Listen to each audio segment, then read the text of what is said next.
بسم اللہ الرحمن الرحیم۔ السلام علیکم ناظرین، للہ جانباز میں آپ سب کو خوش آمدید۔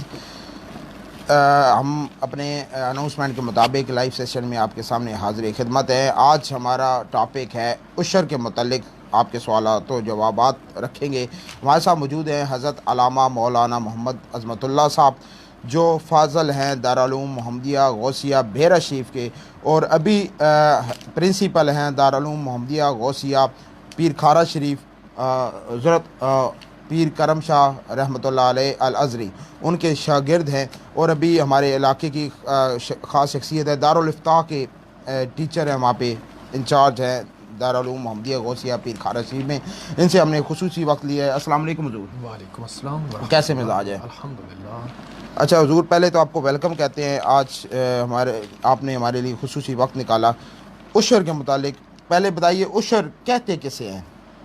اعوذ باللہ من الشیطان الرجیم، بسم اللہ الرحمن الرحیم۔ سب سے پہلے للہ جانباز کو اس قابل قدر اقدام اٹھانے پر، اور عین اس وقت پر جب کہ لوگ اپنی فصلیں اٹھا رہے ہیں، اس موقع پر لوگوں کو یاد دہانی کرانے کے لیے کہ عشر کیا ہے اور اس کے حوالے سے شرعی ہماری کیا ذمہ داری ہے، اس موضوع پر جس طرح کے للہ جانباز آلریڈی اس طرح کی پازیٹیو کریٹیوٹی اور سرگرمیاں جاری رکھے ہوئے ہیں، اسی طرح کا آج انہوں نے ایک اچھا پروگرام ہے، اس کا میں شکریہ ادا کرتا ہوں۔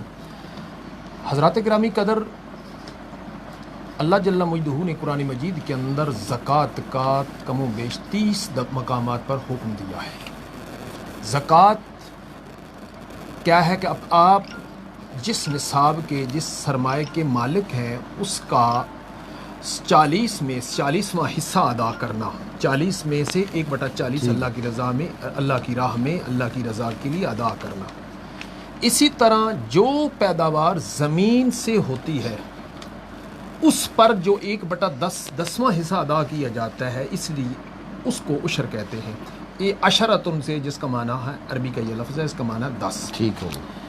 قرآن مجید نے حکم دیا سورہ انعام کے اندر کہ وَآتَوْا حَقَّهُ یوم حصادِهِ، کہ جس وقت آپ اپنی فصل اٹھائیں اس دن اپنی فصل کا حق ادا کرو۔ یہ حق سے مراد عشر ہے جو اس فصل کا آپ نے ادا کرنا۔ ٹھیک ہو۔ قرآن مجید نے ایک دوسرے مقام پر بہت خوبصورت انداز میں اس کو بیان کیا کہ جو فصل تم اللہ کی راہ میں دیتے ہو اس سے تمہارا مال کم نہیں ہوتا۔ اللہ ایک خوبصورت مثال دے کر سمجھاتا ہے، مثل الذین ینفقون اموالہم فی سبیل اللہ، کہ جو مال تم اللہ کی راہ میں خرچ کرتے ہو اس کی مثال بالکل اس طرح ہے جیسے ایک کسان نے ایک دانہ زمین کے اندر ڈالا، اس سے ایک پودا پیدا ہوا، اس میں سے 7 بالیاں، 7 خوشے لگے، اور ہر خوشے کے اندر اللہ نے 100 دانے ڈالے، تو گویا ایک دانہ آپ نے بویا، اللہ نے اس کے بدلے میں آپ کو 700 دانے عطا کیے، اور 700 دانے عطا کر کے وہ فرماتا ہے کہ اب اس میں سے 9 حصے آپ گھر اٹھا کے لے جائیں اور 10واں حصہ اللہ کے لیے ادا کریں۔ یہ کنسپٹ دیا ہے۔ اور دوسرے سورہ بقرہ تعالیٰ نے فرمایا کہ اللہ کو وہ مال عطا کرو جو اس نے دیا، اس کے دیے ہوئے میں سے اس کو ادا کرو۔ اور زکوٰۃ، یہ بھی زکوٰۃ ہے، عشر بھی ایک فصل کے اوپر زکوٰۃ ہے۔ جس طرح عام زکوٰۃ سے مال پاک ہوتا ہے، اس سے مال پاک ہوتا ہے۔ میں اس کے لیے بڑی سادہ مثال اکثر دیا کرتا ہوں کہ جیسے ایک بکری ہے، وہ اگر 20 کلو کی بکری ہے یا 10 کلو کا بکرا ہے، اس میں سے 1 کلو آپ خون نکال لیں تو یعنی ذبح کر لیں اللہ کے نام پر، اور اس میں سے 1 کلو خون نکالنے کے بعد وہ 9 کلو یا 20 کلو گوشت آپ کے لیے حلال طیب پاکیزہ ہو جائے گا۔ اور اگر اس سے نہیں وہ خون نکالیں گے، یعنی ذبح نہیں کریں گے اللہ کے نام پر، تو وہ آپ کے لیے حرام ہوگا، ناپاک ہوگا، غلاظت ہو جائے گا۔ سیم اسی طرح وہ پیداوار جو اٹھا کر آپ گھر لا رہے ہیں، اگر آپ اس پیداوار میں سے وہ خون یعنی عشر نہیں ادا کریں گے، وہ غریبوں کا جو حق ہوگا، جو زکوٰۃ ہوگی، وہ آپ کے سارے مال کو برباد کر کے رکھ دے گی۔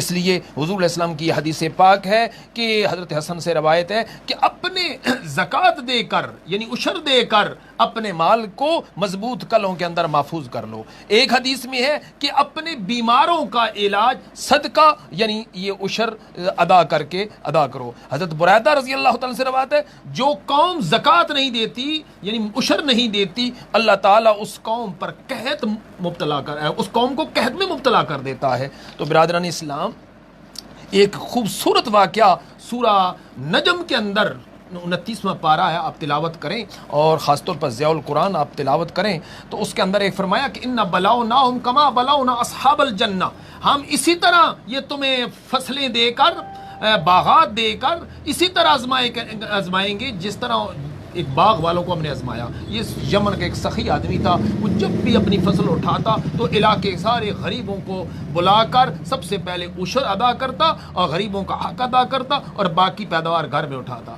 بعد میں جب وہ فوت ہو گیا تو اس کے بچے اکٹھے ہوئے تو انہوں نے کہا یہ باغ ہمارا باپ جو ہے یہ خاص میں مفت خوروں کو مال بانٹتا رہتا ہے، ہم تو صبح اندھیرے جائیں گے، کسی کو کانوں کان خبر نہیں ہونے دیں گے اور سارا مال اٹھا کر گھر لے آئیں گے اور کوئی خرچ نہیں گے۔ ادھر انہوں نے یہ ارادہ کیا اور ادھر اللہ تعالیٰ نے ایک آندھی بھیجی اور سارے اس باغ کو اس سارے کھیت کو تباہ و برباد کر رکھ دیا۔ اور جب وہ صبح گئے تو وہاں وہ نقشہ ہی بدلا ہوا تھا اور اس وقت پھر ایک دوسرے کو ملامت کرنے لگے، ہائے ناکامی کہ ہم نے یہ بری نیت کیا سوچی جس کی وجہ سے ہم سارے محروم ہو گئے۔ تو اگر ہم اپنے مال کو محفوظ کرنا چاہتے ہیں تو یہ جو ہے عشر لازمی ادا کیا کریں۔ باقی آپ جو سوالات کریں گے ابھی سوالات سے پہلے اپنے ناظرین کے کمنٹس پڑھ لیتا ہوں جو ناظرین نے جنہیں کی ہے۔ مبشر اطاری کہتے ہیں السلام علیکم۔ جی وعلیکم السلام۔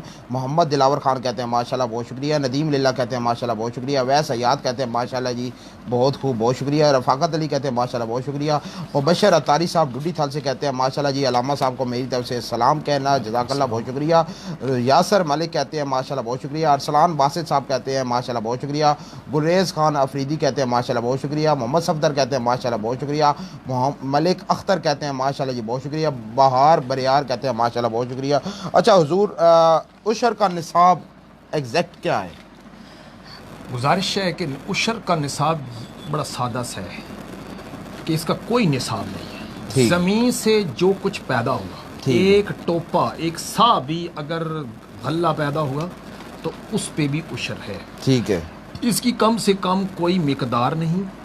نمبر دو، اس عام طور پر عاقل بالغ پر فرض ہوتا ہے، یہ نابالغ بچوں پر بھی فرض ہے، مجنون پہ بھی فرض ہے، غریب پر بھی فرض ہے، امیر پر بھی فرض ہے، مقروض پہ بھی فرض ہے۔ یہ عشر جو بھی زمین سے فصل اٹھاتا ہے اس پر عشر ہے۔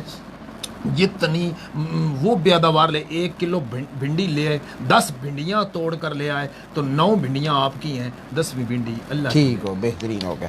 اچھا جی ایک ملک ظہیر روان صاحب ماشاءاللہ پروگرام ہمارا لائیو دیکھ رہے ہیں، وہ کہتے ہیں ماشاءاللہ علامہ عظمت اللہ صاحب ملک ظہیر صاحب بہت ہمارے علاقے کی اہم شخصیت، صحافت کی دنیا کا ایک نام ملک ظہیر روان صاحب ہمارا پروگرام لائیو دیکھ رہے ہیں۔ ملک صاحب بہت شکریہ آپ کا۔ اچھا جی اگلا سوال، ان میں سے عشر کون دینے والے ہیں اور کون لینے والے ہیں؟ اس میں تھوڑی سی وضاحت کی ضرورت ہے کیونکہ عام طور پر لوگوں کو نہیں معلوم کہ یہ عشر کیا ہے۔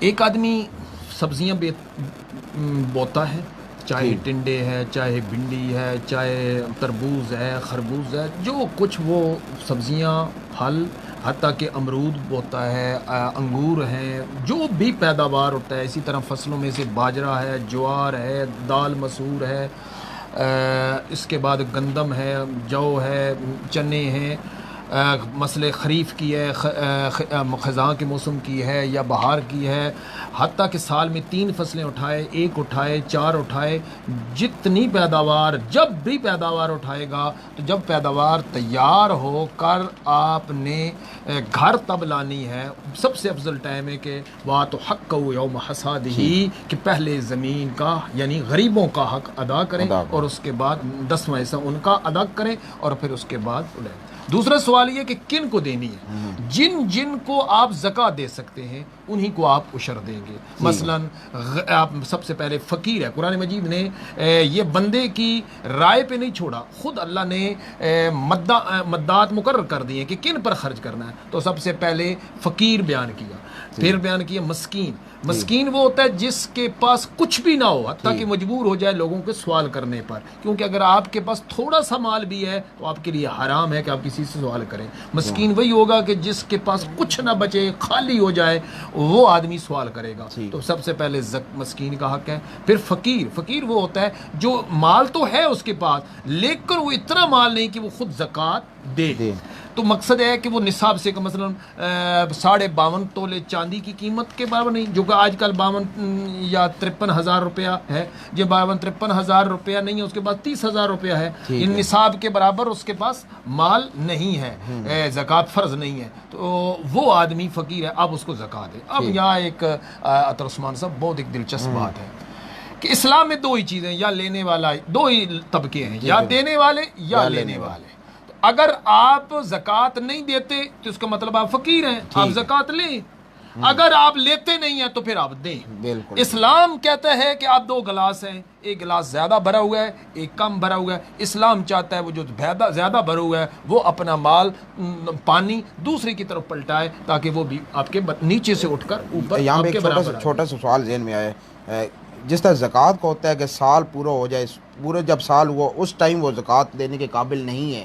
پہلے قابل تھا سال کے دوران, پھر جب زکوٰۃ دینے کا وقت آیا اس وقت قابل نہیں ہے, یعنی کہ مقروض ہو گیا یا کوئی اس طرح مسئلہ بن گیا, تو یہ کیا عشر کے لیے کیا اس میں؟ ہاں, اس میں وہی بات میں دوبارہ دہرا دیتا ہوں کہ عشر میں فقیر, امیر, غریب, مسکین نہیں. جو بھی کاشتکاری کرتا ہے, جو بھی فصل اٹھاتا ہے, حتیٰ کہ آگے میں جا کے بتاؤں گا کہ جو اپنی زمین نہیں ہے, اس نے پٹے پر زمین لی ہوئی ہے, اس نے کرائے پر زمین لی ہوئی ہے, اس نے بٹائی پر لی ہوئی ہے, کسی شرط سے بھی لی ہوئی ہے, جو پیداوار وہ اٹھائے گا تو اس کا حق ادا کرے گا. اس میں تھوڑی سی وضاحت ہے کہ مثلا آج کل ہمارے علاقے میں کہ گندم کی فصل ہم دیتے ہیں کہ آدھا تم آدھے زمین کا مالک لے گا اور آدھا جس نے کاشتکاری کی ہے, تو اس کے لیے مسئلہ یہ ہے کہ آدھا عشر جو ہے وہ زمین کا مالک دے گا اور آدھا جو مزارع ہے کھیتی میں وہ دے گا. بالکل ٹھیک ہوگا. لیکن اس پر نصاب اپنا سال کا گزرنا شرط نہیں ہے, اس میں فصل کا اٹھایا جانا ہے, جو بھی فصل اٹھاتے ہیں. حتیٰ کہ اس میں یہ بھی ہے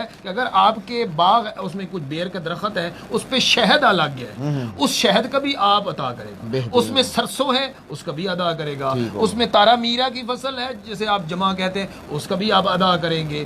مطلب ہے کہ جو چیز آپ کے نفع کے لیے یا حتیٰ کہ جانوروں کے چارہ ہے تو اس چارے میں بھی آپ اس کا عشر ادا کریں گے. اگر نہیں ادا کریں گے تو آپ اللہ کے حق کے, غریبوں کے حق کے اس کے بدلے پیسے دیے جا سکتے. ہاں, یہ ہے, یہ بہت دلچسپ سوال ہے کہ آپ عشر سیم شکل میں نہیں دیتے. آپ عشر پہلے حساب کریں گے, عشر کے میرا اتنا بنتا ہے, پھر اس کی جو مربجہ مارکیٹ ویلیو ہے, قیمت ہے, وہ آپ دے کر آپ غریبوں کو دیں گے. پھر میرے وہ بات نامکمل رہ گئی ہے کہ فقیر کو آپ دے سکتے ہیں, مسکین کو دے سکتے ہیں, اس کے بعد فی سبیل اللہ دے سکتے ہیں. یہ بڑا وسیع کنسیپٹ ہے کہ آپ کے علاقے میں ایک بیمار ہے, وہ اپنا علاج نہیں کرا سکتا, آپ اس کا علاج کر سکتے ہیں. ایک بچہ ہے وہ میڈیکل کا اسٹوڈنٹ ہے, وہ تعلیم نہیں حاصل کر سکتا, ڈاکٹر نہیں بن سکتا, آپ وہاں اس کو تعلیم کے لیے خرچ کر, وہ فی سبیل اللہ میں آ جائے. ایک جہاد پہ جا رہا ہے, اگر کوئی حکومت وقت اعلان کر دے تو وہ اپنا اسلحہ نہیں خرید سکتا, آپ وہاں. اس میں آپ رفاع عامہ کے کام کر رہے ہیں. اس میں ایک فرق یہ ہے کہ جب آپ زکوٰۃ کا تملیک مالک بنانا شرط ہے, لیکن اس میں مثلا یہ آپ علاقے میں کنویں کا اپنا ایک سبیل جاری کرتے ہیں, آپ قبرستان بناتے ہیں, کوئی اور ویلفیئر کا, اس میں آپ اس کی طرف سے کیا بن جائیں گے, وکیل ہو جائیں گے. وکیل بن کے آپ اس کے مالک بن جائیں گے اور اس کے بعد آگے خرچ کر سکتے. ٹھیک, ابھی ناظرین کی کمنٹس پڑھتے ہیں, پھر اگلا سوال ہم کرتے ہیں. جی ہاں جی, افتخار احمد ڈڈی تھل سے کہتے ہیں ماشاءاللہ بہت شکریہ. ساجد حسین ملک کہتے ہیں ماشاءاللہ بہت شکریہ. خاور ایوب جٹ للہ جٹ کہتے ہیں ماشاءاللہ بہت شکریہ. صفدر بلوچ کہتے ہیں ماشاءاللہ بہت شکریہ. جمشید للہ کہتے ہیں ماشاءاللہ بہت شکریہ. افتخار احمد کہتے ہیں ماشاءاللہ حافظ صاحب بہت اچھا کام کر رہے ہیں, جی بہت شکریہ. انصر عباس DHA لاہور سے کہتے ہیں ماشاءاللہ گڈ, بہت شکریہ. عابد ملک کہتے ہیں ماشاءاللہ بہت شکریہ. اگلا حضور سوال, جانوروں کے بارے میں عشر کا کیا حکم ہے؟ جانوروں کے لیے تھوڑا سا یہ ہے کہ اس کے لیے ایک شرط ہے کہ سائمہ جانور ہو. سائمہ کا مطلب یہ کہ ہمارے علاقے میں ایسا نہیں ہے کہ جہاں پہاڑی علاقے ہوں یا بہت زیادہ صحرائی علاقے ہوں جہاں چراگاہیں ہوں سرکاری ہو کہ جانور جائیں صبح اور وہاں جو ہے وہ اپنے آزادی کے ساتھ چریں اور شام کو چر کے واپس آ جائیں. تو وہاں مثلا 40 بکریاں تو ایک بکری ہے یا 10 اونٹ ہے تو اس میں سے 10 اونٹ کی قیمت سال کے بعد ہے. یہاں جو ہمارے ہاں یہ ہے کہ دودھ کے لیے بکریاں رکھی ہوئی ہیں یا گوشت کے لیے رکھی ہوئی ہیں, اپنی ضرورت کے لیے جانور رکھے ہوتے ہیں. یہ جب وہ نصاب زکوٰۃ بنائے گا تو یہ قیمت ادھر شامل کر کے اس کے ساتھ ہوگا. اس کی ایک مقدار ہے اور اس کی جو مین جو یہاں ہمارے علاقے میں شرط مفقود ہے وہ سائمہ نہ ہونا ہے کہ اس طرح کی فری جہاں آف کاسٹ وہ نہ. اس میں ایک پہلی عشر میں رہ گئی یہ بات, وہ بڑی وضاحت ضروری ہے کہ ہمارے علاقے میں جہاں پانی ہم مفت میں لیتے ہیں یعنی بارش ہوتی ہے تو ہم پیداوار ہوتی ہے تو یہاں ہم عشر 1/10 حصہ ادا کرتے ہیں. لیکن جن علاقوں میں ٹیوب ویل کے ذریعے یا کنویں کے ذریعے یا نہر سے پانی باقاعدہ خرید کے لگایا جاتا ہے وہاں عشر پورا نہیں ہے بلکہ 20واں حصہ یعنی 1/20 یعنی 20 من میں سے 19 من آپ کے ہوں گے اور 1 من اللہ کے لیے فقیروں اور مسکینوں پر خرچ کیا جائے گا. یعنی یہ تھوڑا سا فرق ہے. ایک بندے نے جوائن کیا ہے, ان کو ویلکم کہتے ہیں. مفتی بشیر کرم صاحب نے ابھی جوائن کیا. ویلکم مفتی صاحب. مفتی ماشاءاللہ مفتی بشیر کرم صاحب کہتے ہیں ماشاءاللہ بہت عالم دین ہمارے علاقے کے پہچان ہے. اور آج کل ماشاءاللہ جو وہ لنگر کا کرم لنگر کا سلسلہ شروع کیا, یہ میرا پورے پاکستان کی واحد مثال ہے. اس طرح کی کوئی مثال پورے پاکستان. اور تحصیل پنڈا خان میں ایک نام ہے علمی دنیا میں. میں کوشش کرتا ہوں ان سے کیا بات ہے. پچھلے سال ان سے میں نے زکوٰۃ کے متعلق ایک ویڈیو ریکارڈ کی تھی. اچھا جی, ابھی 2-3 بھائیوں کی کمنٹس پا لیتے. پھر اگلا سوال چودھری واسف خان کرمال کہتے ہیں ماشاءاللہ گریٹ گفتگو, بہت شکریہ. بشیر کرم صاحب, مفتی بشیر کرم صاحب کہتے ہیں ماشاءاللہ بہت شکریہ. محمد احسان بلوچ کہتے ہیں ماشاءاللہ بہت شکریہ. اویس حیات صاحب کہتے ہیں حافظ صاحب میرا ایک سوال ہے. جی لکھتے ہیں حافظ صاحب میرا ایک سوال ہے, عشر کے دانے میں دینے ہوتے ہیں یا پھر پیسے بھی دے سکتے ہیں؟ اگر پیسے دینے ہو تو کتنے پیسے دیں گے؟ یہ ارسلان باسط صاحب کہتے ہیں ماشاءاللہ. جی یہ سوال اس کی گزارش یہ ہے کہ مثلا آپ کی ہوئی ہے مثلا 20 من گندم, جی تو اس میں عشر بنا 2 من. بالکل. اب 2 من کی مارکیٹ ویلیو فرض کی 1400 روپے ایک من کا, تو 2800 روپے ہے. تو وہ آپ اختیار ہے, چاہے تو 2800 روپیہ دے دے چاہے 2 من گندم.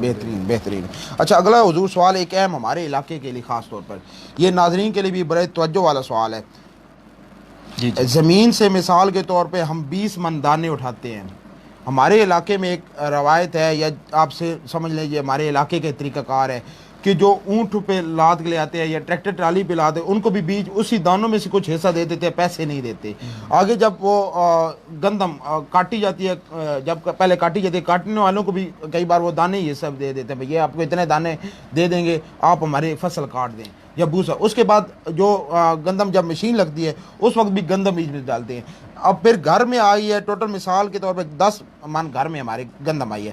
اب اس 10 من پہ ہم عشر نکالیں گے یا 20 من جو پہلے ہم نے اسٹارٹنگ میں تھی وہ 20 من پہ ہم نکالیں گے؟ ابھی اس کے لیے عشر کا کیا؟ اس میں صرف یہی نہیں ہے, اس میں اور بھی ہے کہ مثلا اس نے پہلے ہل چلوایا, زمین کی کاشتکاری کے لیے ٹریکٹر چلا, وہ بھی خرچہ ہوا. اس نے کھاد کا خرچہ بھی کیا, اس نے بیج کا خرچہ بھی کیا, پھر کٹائی کا خرچہ کیا, پھر اس نے گہائی کا خرچہ کیا, اس نے بہت سارے اخراجات کیے. اس لیے تو شریعت نے آپ کو 9 دیے ہیں اور غریبوں اور مسکینوں کے 1 دیے. تو زمین سے جو پیداوار ہوگی اس میں سے آپ عشر نکالیں گے, باقی جو آپ جتنے اخراجات ہوں گے وہ اس سے بعد میں منع کریں گے, وہ اپنے 9 میں سے دیں گے, اس 1 میں سے نہیں دیں گے. اچھا جی,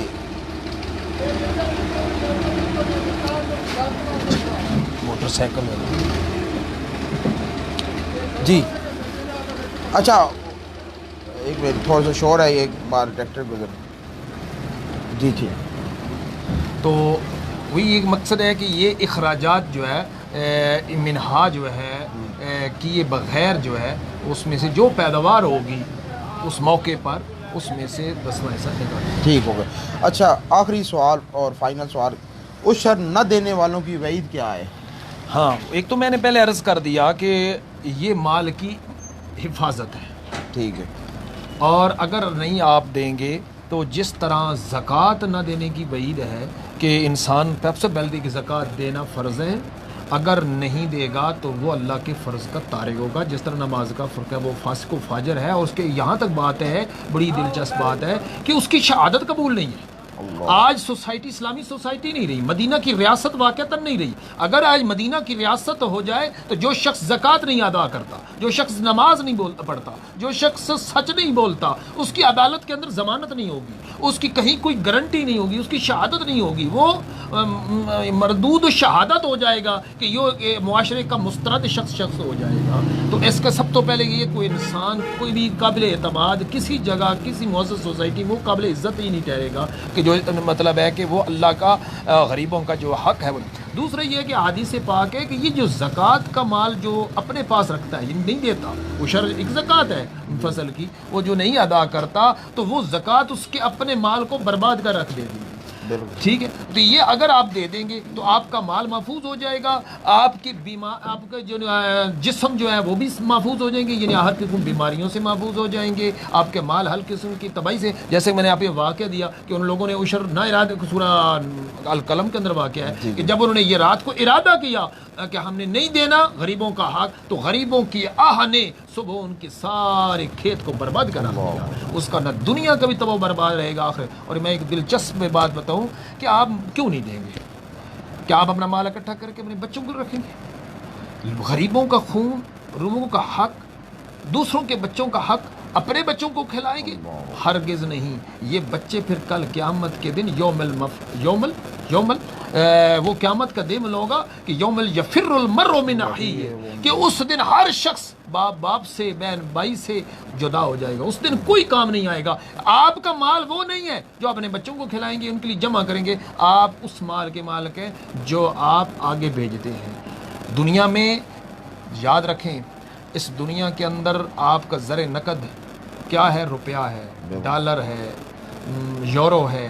آپ اس دنیا کے بازار دنیا کے اندر اس کے ذریعے خریدتے ہیں. جس کے پاس یہ رائج الوقت کرنسی زیادہ ہوگی ہم اسے امیر سمجھتے ہیں. لیکن قیامت کے دن وہ شخص امیر ہوگا جس کے پاس قیامت کے دن کی کرنسی رائج الوقت سکہ ہوگا. اور وہ سکہ کیا ہے؟ نیکیاں ہیں، وہ حسنات ہیں. اور وہ حسنات کیسے ملیں گی؟ وہ اسی مال سے. حضور ضیاء الحمد پیر کرم شاہ رحمۃ اللہ تعالیٰ فرمایا کرتے تھے کہ بیٹے اللہ نے یہ سانس زندگی کی نعمت عطا کی ہے، ان چند سانسوں سے، اس تھوڑی سی زندگی سے ہم نے اپنی اس دنیا کو بھی خوبصورت بنانا ہے، اور انہی خوبصورت سانسوں سے ہم نے اپنی قبر کو بھی جنت بنانا ہے، آخرت کو بھی جنت بنانا ہے، اور اس دنیا کو. اور اللہ جل جلالہ نے یہی ہمیں دعا سکھائی ہے کہ ربنا آتنا فی الدنیا حسنۃ، پہلے مجھ سے دنیا کی حسنہ مانگو، فی الآخرۃ حسنہ، پھر آخرت کیا. اور دنیا آخرت کیا ہے؟ وہ کسی نے کہا ہتھ کار وال دل یار وال. وہ ہتھ کار وال کیا ہے کہ انسان ظاہراً تو کام کر رہا ہے لیکن دل یار کے لیے وقف ہو، کہ یعنی وہ اپنے مال کے حقوق بھی ادا کرے، اپنے فصلوں کے حقوق بھی ادا کرے، غریبوں کی بھی ادا کرے. تو اللہ جل مجدہ یہ غریبوں کا حق ہے. اپنا حق تو رب معاف کر دے گا. وہ رمضان مبارک کا مبارک شروع ہونے والا ہے، وہ اپنا حق تو معاف کر دے گا. لیکن جس کا وہ 30 دفعہ حکم دیتا ہے وہ غریبوں کا حق، وہ کبھی وہ معاف نہیں کرے گا. اچھا ناظرین کے کمنٹس پڑھ لیتے ہیں جن کے بعد میں آئے ہیں، پھر اجازت چاہیں گے علامہ صاحب سے. کہاں پر ہیں جی؟ حافظ توصیف صاحب ماشاءاللہ ثناءخواں ہیں، کراچی سے دوست ہیں ماشاءاللہ. وہ کہتے ہیں ماشاءاللہ قاری صاحب بہت شکریہ. محمد ندیم صاحب کہتے ہیں ماشاءاللہ بہت شکریہ. بلال اسلم صاحب کہتے ہیں ماشاءاللہ اچھا شو ہے، ویری نائس بھائی بہت شکریہ. وقار للہ کہتے ہیں السلام علیکم. وعلیکم السلام. مبشر اطاری صاحب کہتے ہیں ماشاءاللہ جی علامہ صاحب زندہ باد بہت شکریہ. فیصل بریار کہتے ہیں ماشاءاللہ بہت شکریہ. فیصل بریار دوبارہ کہتے ہیں رائٹ سر بہت شکریہ. محمد حسنین للہ کہتے ہیں ماشاءاللہ بہت شکریہ. اسلام چاپ للہ کہتے ہیں سبحان اللہ بہت شکریہ. محمد حسنین للہ صاحب کہتے ہیں ماشاءاللہ سر عظمت صاحب بہت شکریہ. تمام ناظرین کا بہت بہت شکریہ. اویس یا صاحب کہتے ہیں جزاک اللہ بہت شکریہ. تمام ناظرین کا بہت بہت شکریہ. اور اب جو تمام ویورز کا شکریہ جنہوں نے لائیو ہمارا سیشن دیکھا ہے، اور انشاءاللہ وقتاً فوقتاً علامہ صاحب سے ہم وقت لیتے رہیں گے، اور میں حاضر ہوں انشاءاللہ. جی دینی سوالات آپ کے رکھیں گے. اور چونکہ رمضان مبارک کا برکت قرنطینہ ہے، گھر میں آپ بیٹھے ہیں، تو اس وقت کو ضائع نہ کریں، دین کو سیکھنے کا ذریعہ ماشاءاللہ. آج بھی ہمارے اہم شخصیات نے میں جوائن کیا ہے لائیو سیشن کو. آصف بلال صاحب کہتے ہیں ماشاءاللہ بہت شکریہ. تمام ناظرین کا بہت بہت شکریہ. اجازت دیجیے اپنے میزبان عطر عثمان کو اس امید کے ساتھ کہ آپ اپنا بہت خیال رکھیں گے. ملاقات کریں گے انشاءاللہ آپ سے اگلی ویڈیو ہے. اللہ حافظ.